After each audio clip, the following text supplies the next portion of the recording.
So welcome everyone to this first workshop of the TPG Education Committee this year. We're really excited to be here and to host you. And thank you to Will for volunteering to lead us through this somewhat arcane process of applying for a federal job. And we're really excited that we can support you in your process of applying to a federal job and making services more human-centered and equitable for all residents and citizens. Before we jump in, before I hand it off to Will, just wanted to raise a few, just give some quick announcements about Technologists for Public Good, and then I'll hand it off to Will. So if you're not a member of the Technologists for the Public Good yet, you're welcome to sign up. We can share the link with you in the chat, and you can sign up to become a member. Technologists for the Public Good is a relatively new organization that comes out of the Beak Center at Georgetown, and it's essentially it's actually an international community because I am based in Canada. I'm a dual citizen, but I'm based in Canada, and yeah, we have membership predominantly in the US, and that's why we have this event today to walk you through how to apply for a US federal job. But the Technologists for the Public Good offers connections with other technologists in your community and across the US and the world. And you have opportunities for professional development and networking and events such as this. And so we wanted to make sure that you were aware of that and that you had the opportunity to sign up if you'd like to become a member if you're not already. A couple of quick announcements about upcoming events. We have an election event coming up next Tuesday, June 28th. At 6 p.m. Eastern, and we're going to share the link to register for that event if you'd like to join us. We also have a very active Slack, becoming more active by the day. We have an education committee Slack that we post ideas on and that we talked about this event before we actually got it started. And we also have a LinkedIn, as you may know from seeing this event being announced, and our Twitter as well. So we're just going to post those links if you're not aware of them yet.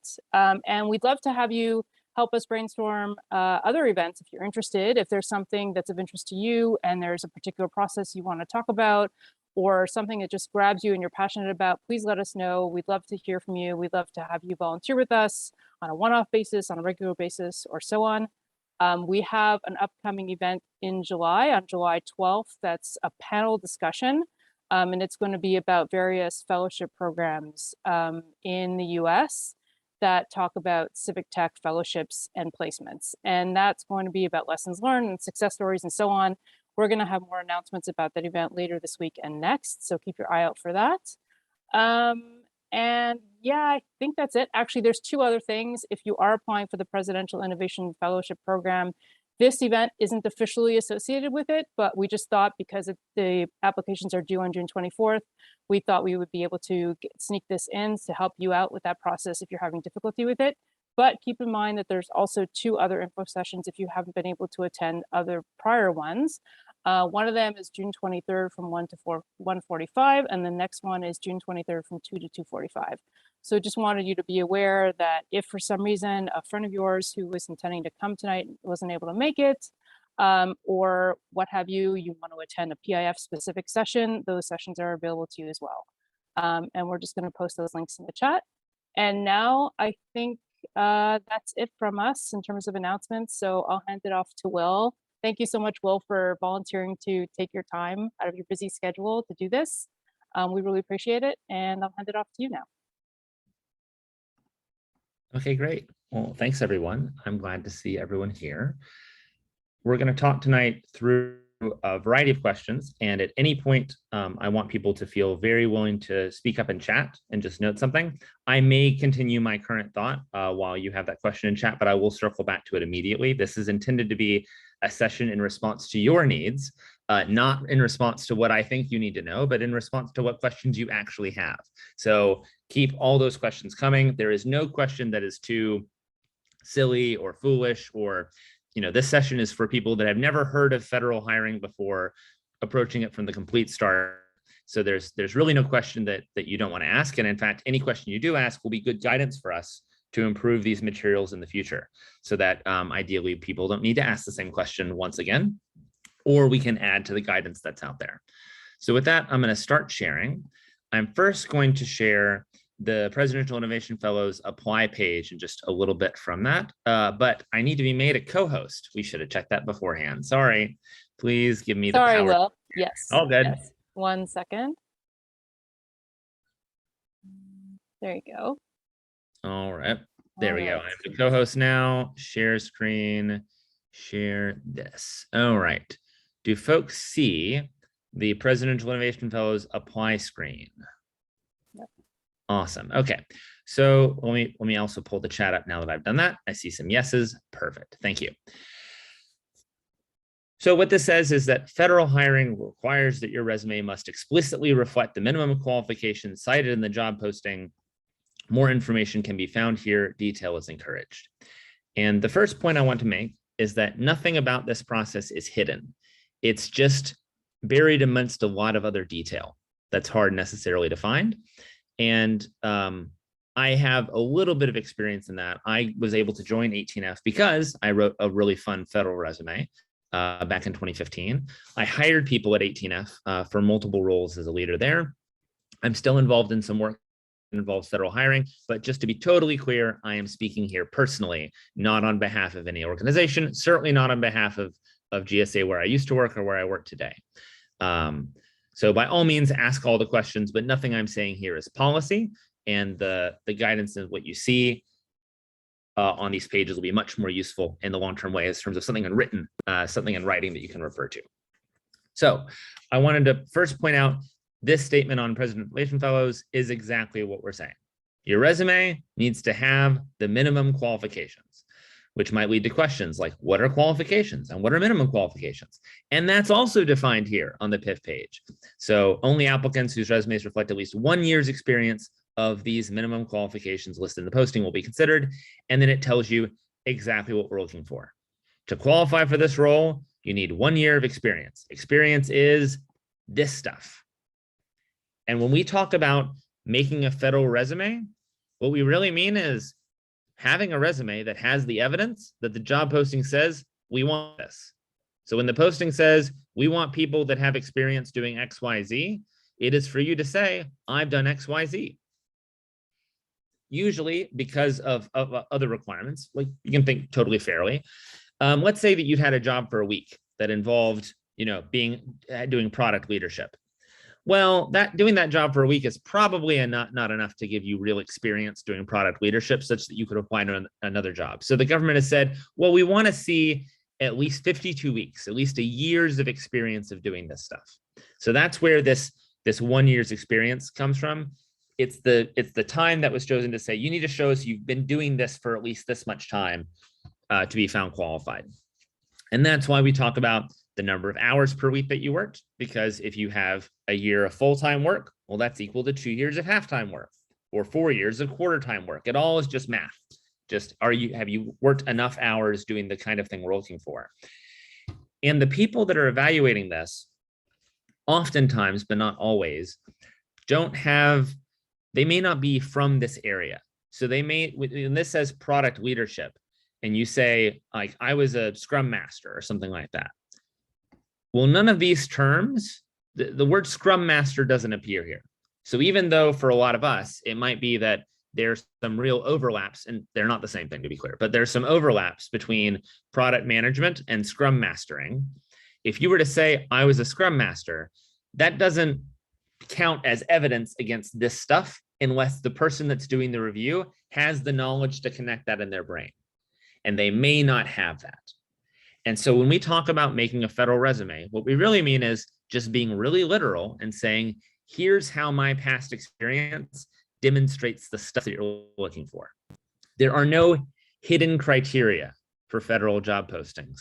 There's no, secret analysis of how, what your background is or other kind of things that certainly would be inequitable. And there's nothing about, did we have great personal chemistry? That's not a factor of being qualified.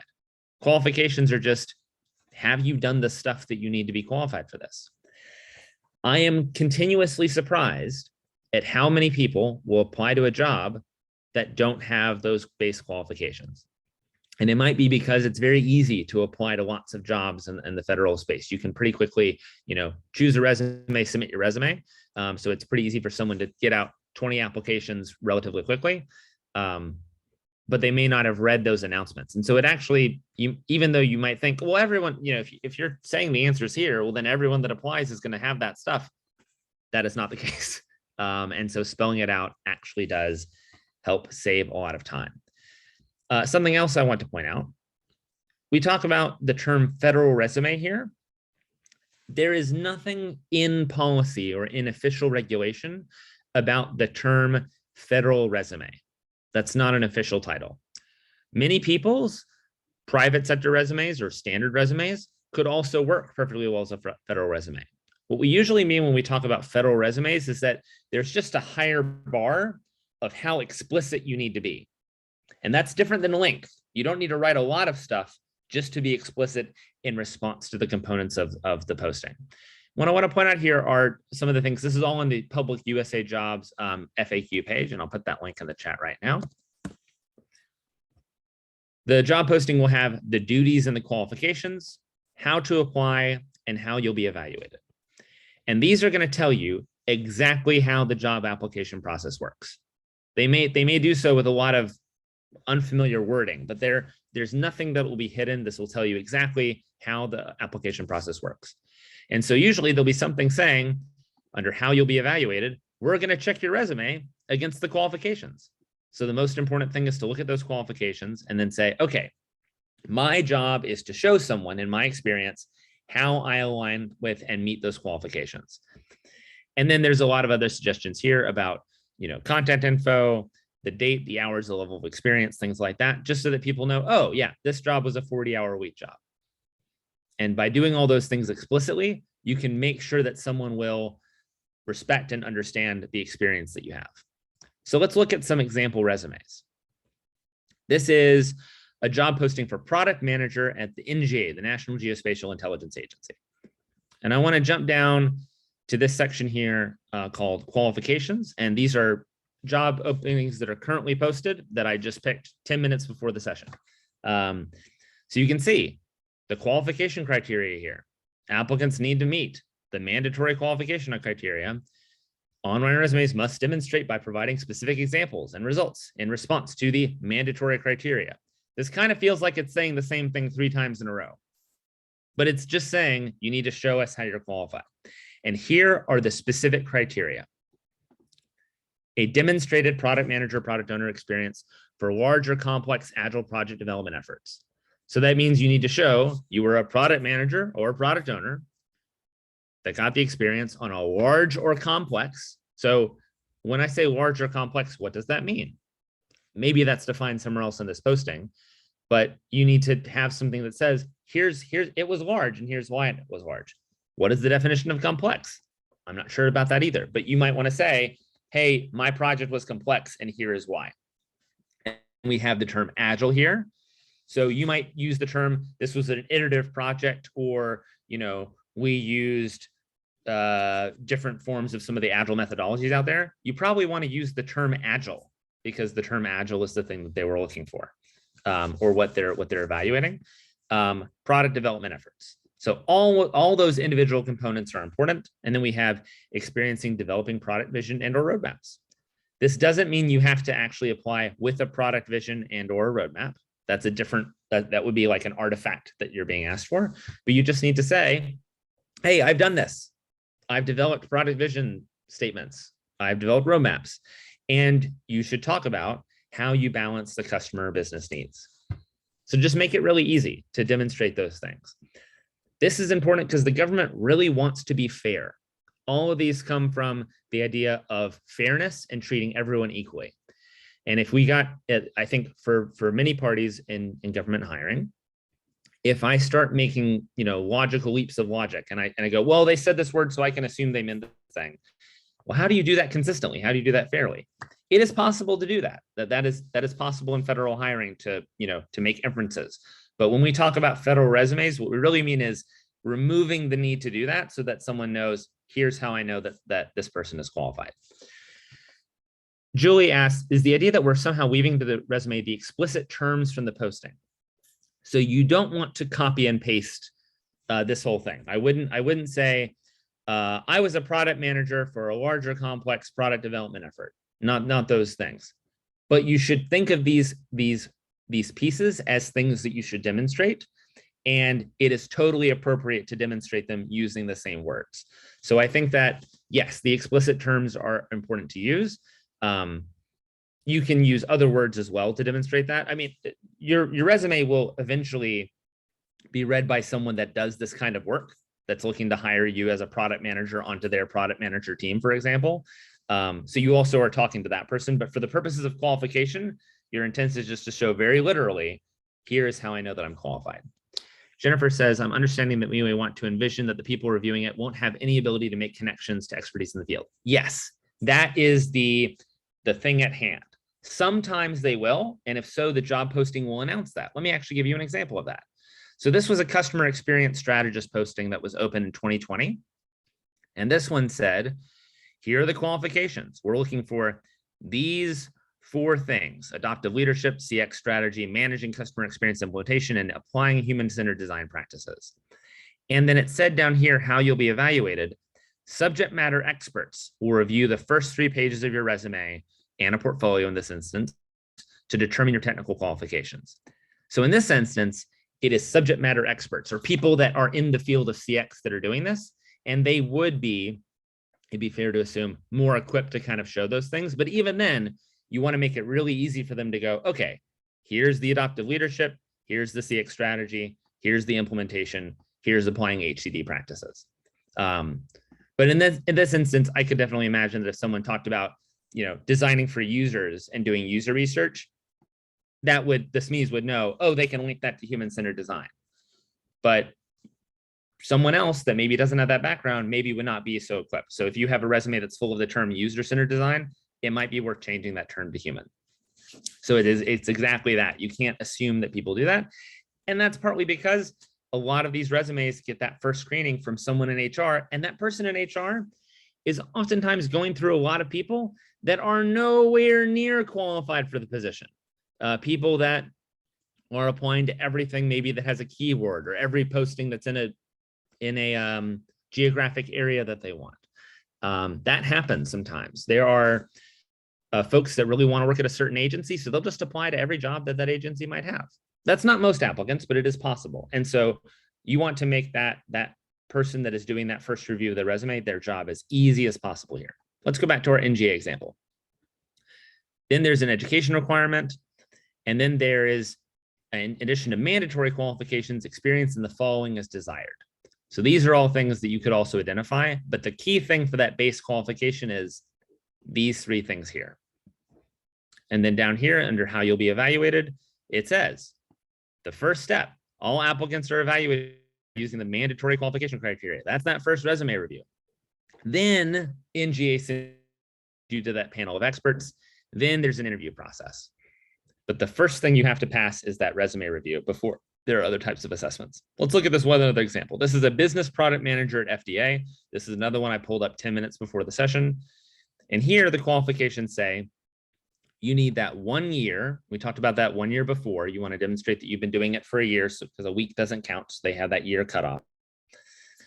And then it says at least the GS-13 grade or equivalent band level responsibility in the federal service that includes this stuff. So let's talk about what this means if you're currently a Fed.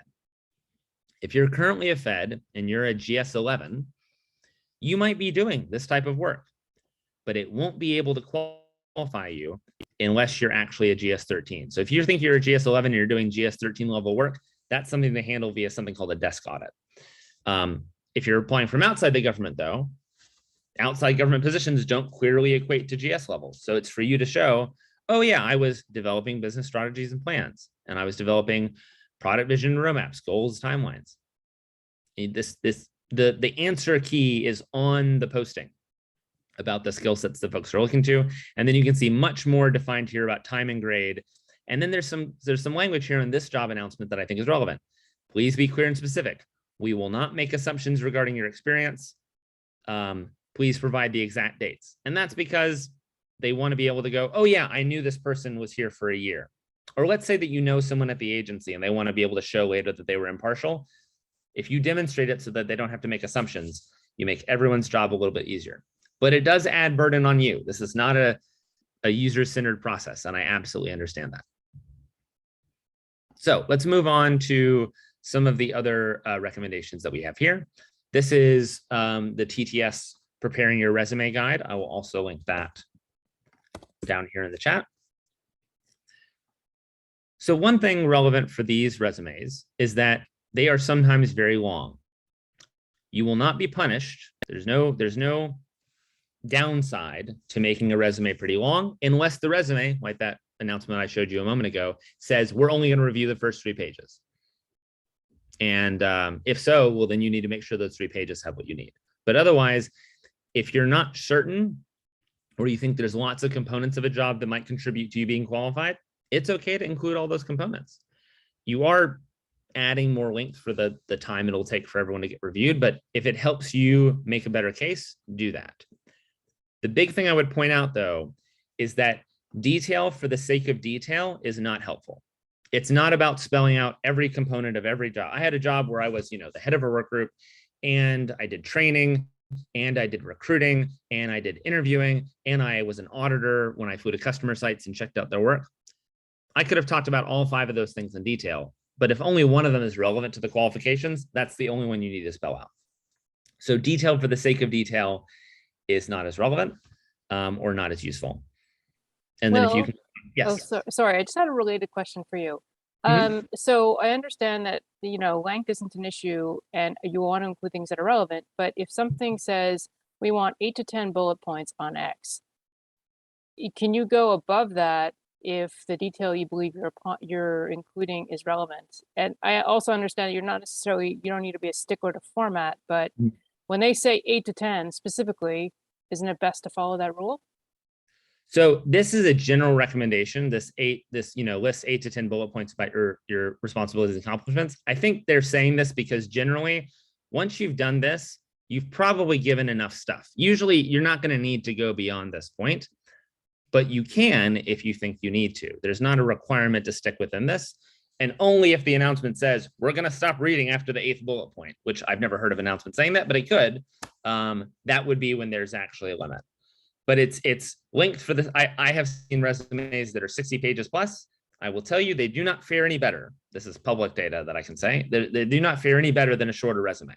So it's not that you improve your chances. You just need to say the thing that is responsive to what they're being asked. Should your resume include other qualifications on top of the mandatory ones? I think your resume is speaking to 2 different audiences. It's speaking, and we've been focused so far on that first qualifications question and showing that you have the base qualifications, and that's the most important kind of first screen to go through that gets you into the further assessments. But also, let's say eventually that there's 4 people who are all qualified who all have resumes, and a hiring manager wants to figure out which of these people do I want to call up for an interview. Then your resume is also kind of acting to sell yourself and saying, hey, you should call me.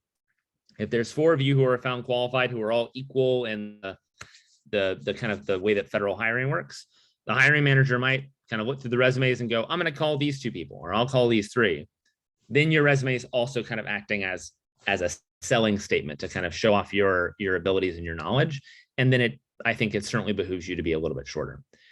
I think that any qualifications that you think are relative to the position and relative to that hiring manager, that's worth including. So what you might do sometimes is you might have a kind of a longer resume that has a lot of pieces, and you might delete out the ones that are irrelevant to a specific posting. But if you have all these things kind of already formatted in this format, that works okay. The next page I want to show you is this NIH Federal Resume Tips. This talks a little bit about another component called an assessment questionnaire that I wanted to talk about a little bit in the context of federal job applications.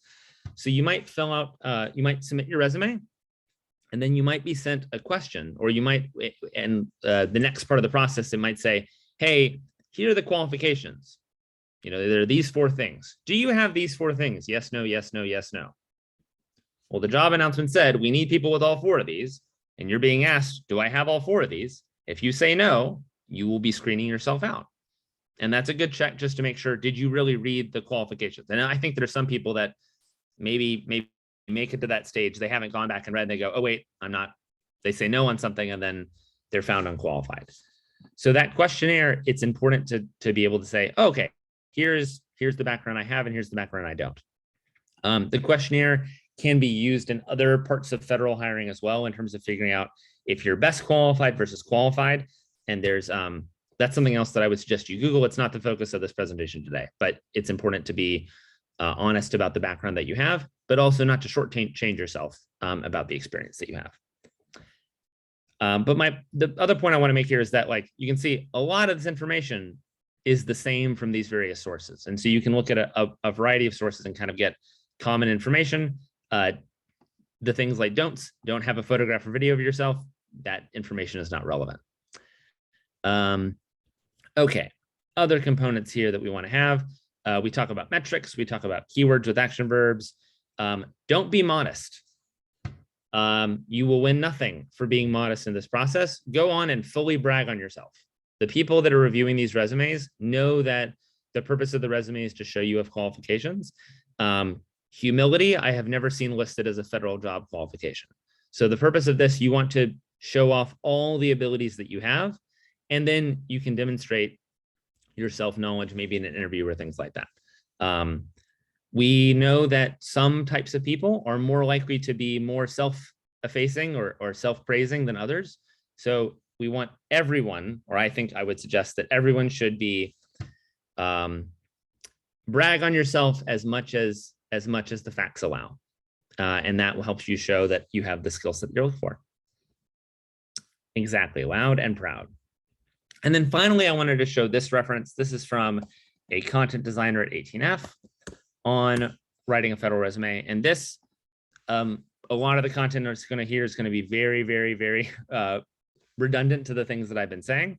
But this has the actual example of how Amanda wrote her resume and the specific things that she did. So if you're looking for a specific kind of format, you can leverage this as a piece of it.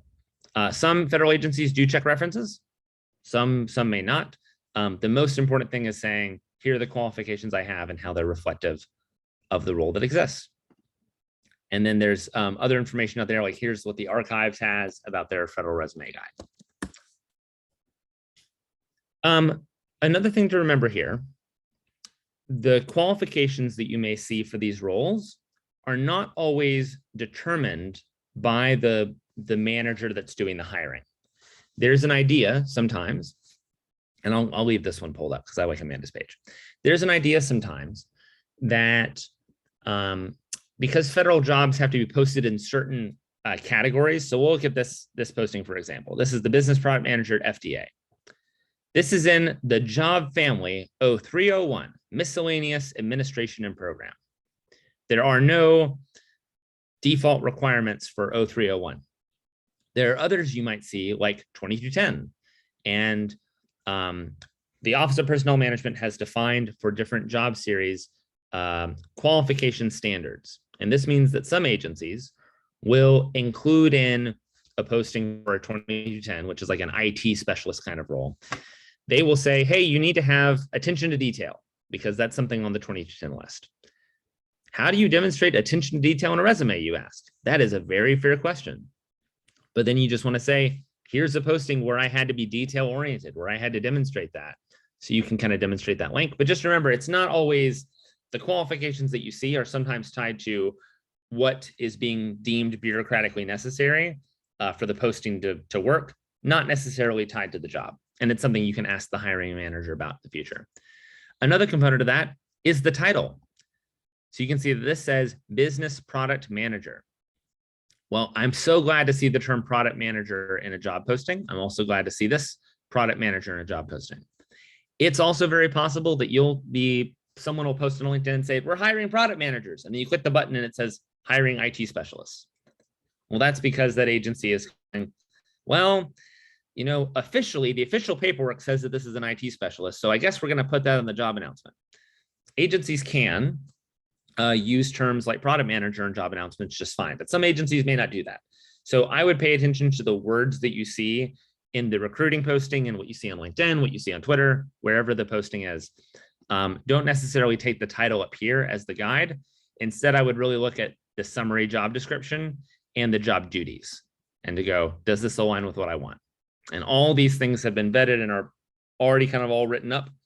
You can't post a federal job unless you say, here's what we know this person will be doing. And that also, as part of that original guarantee for fairness,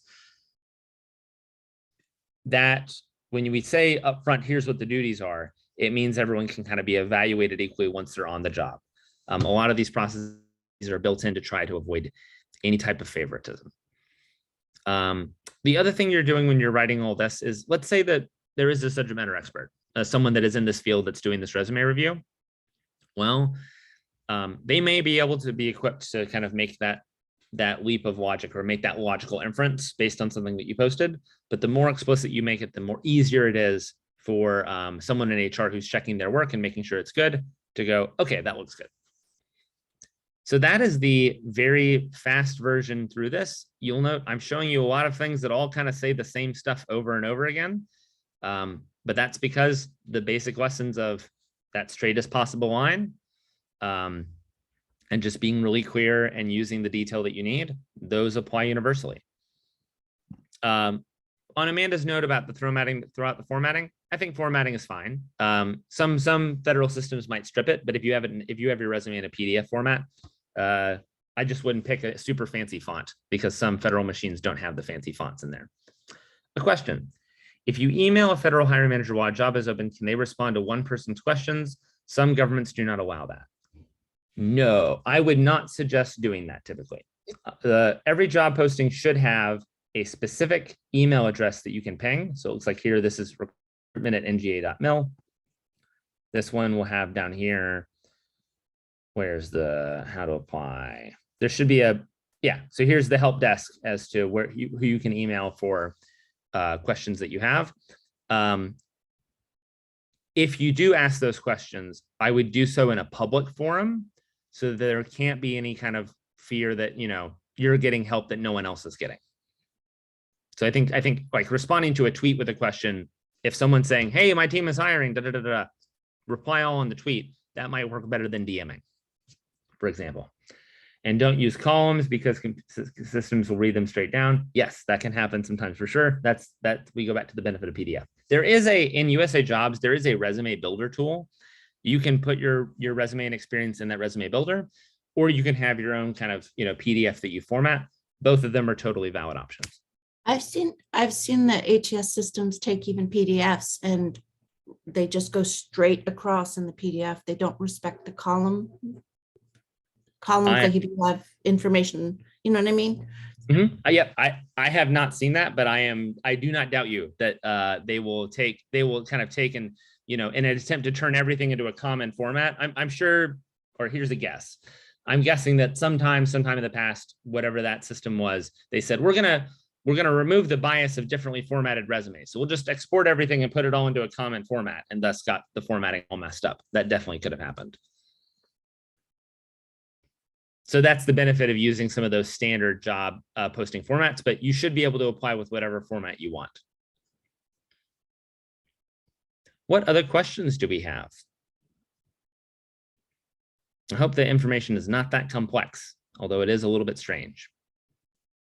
So when you get to the section after you've submitted your application, well, the front part, the resume part, and then you get into that strange area where they ask you to answer a bunch of questions, and sometimes you have to write a paragraph or so. I think it's 300 to 500 characters on X, Y, or Z. That one sometimes feels a little weird and minefieldy because it's not always written in a logical way. How do you recommend navigating that? That is so I will take first on the piece of writing.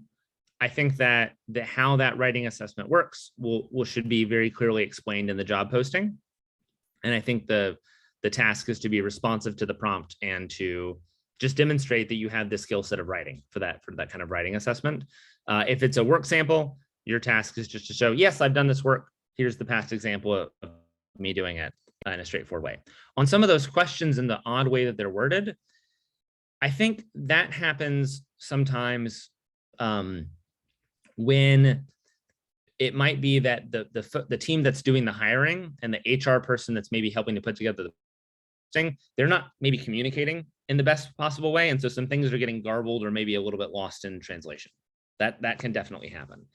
And in that instance, you are working through a set of filters that have maybe garbled some of the things and made it a little bit challenging in trying to answer some of those questions in terms of saying, hey, here's the background and experience I have, here's what I don't have. Ideally, your resume kind of backs up your answers, but I think it can be the practical reality at many agencies can be messy. So I don't really have a suggestion about that except to say to be being responsive to the questions. And I wouldn't, if something is phrased in a very weird way, it's not because the government is doing something in some way you've never heard of and you need to do a bunch of research on it and figure out it's probably just because terms got garbled. I would just be responsive to what those qualifications are. Yeah, in the particular instance I'm thinking of, somebody who had like 3 years of experience, but had a master's degree and didn't have the work experience, they got the interview, while somebody with a few decades of experience doing the actual work didn't get the interview.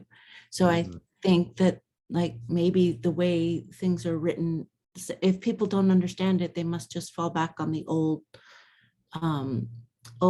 reliables of education.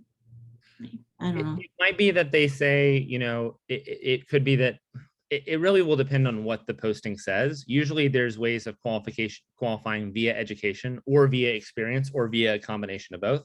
What I will say, there's no advantage to having 30 years experience compared to 2. It only matters, do you have a year at the level we're looking for? So you might be at that level for 30 years. You might have just gotten to that level 2 years ago. Those 2 applicants are on equal footing in terms of the level of experience and the level of work and the level of the requirements on them that have been placed. So the federal hiring system does not have a bias for people because they've been doing something for decades relative to just a shorter amount of time, which has implications that I think we can all think of in both directions. But it's that year is the important piece. Other questions? Or I'm curious, what was the thing in this presentation that surprised anyone the most? I can give more commentary on any of those pieces.